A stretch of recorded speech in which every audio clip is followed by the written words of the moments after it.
দেশের সর্বোচ্চ আয়করদাতা হিসেবে নতুন রেকর্ড করলেন বলিউড বাদশা শাহরুখ খান। 2023 থেকে 24 আর্থিক বছরে মোট 92 কোটি টাকা ট্যাক্স জমা দিয়েছেন তিনি।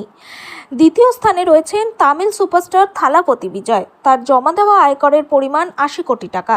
তালিকায় তৃতীয় ও চতুর্থ স্থানে রয়েছেন সালমান খান ও অমিতাভ বচ্চন। বলিউড বাদশার নয়া রেকর্ড। এবার দেশের সর্বাধিক আয়করদাতা হিসেবে পেলেন স্বীকৃতি অভিনেতা।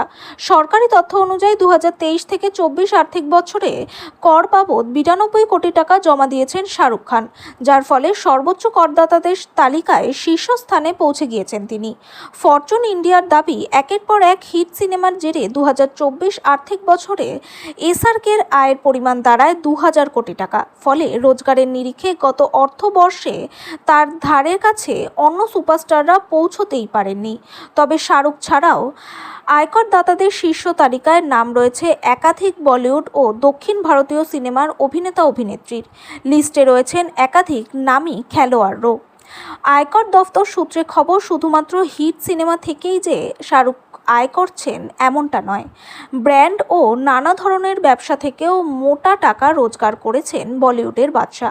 পর্দার বাজিগরের পরই তালিকায় নাম রয়েছে তামিল মেগাস্টার থালাপতি বিজয়ের। 80 কোটি টাকা আয়কর দিয়েছেন তিনি।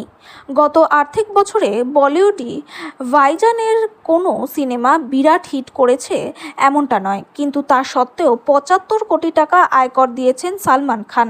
ফলে তালিকায় তৃতীয় স্থানে রয়েছে সাল্লু। সিনেমার পাশাপাশি সাম্প্রতিক অতীতে টিভি শোতে বেশি করে দেখা যাচ্ছে তাকে।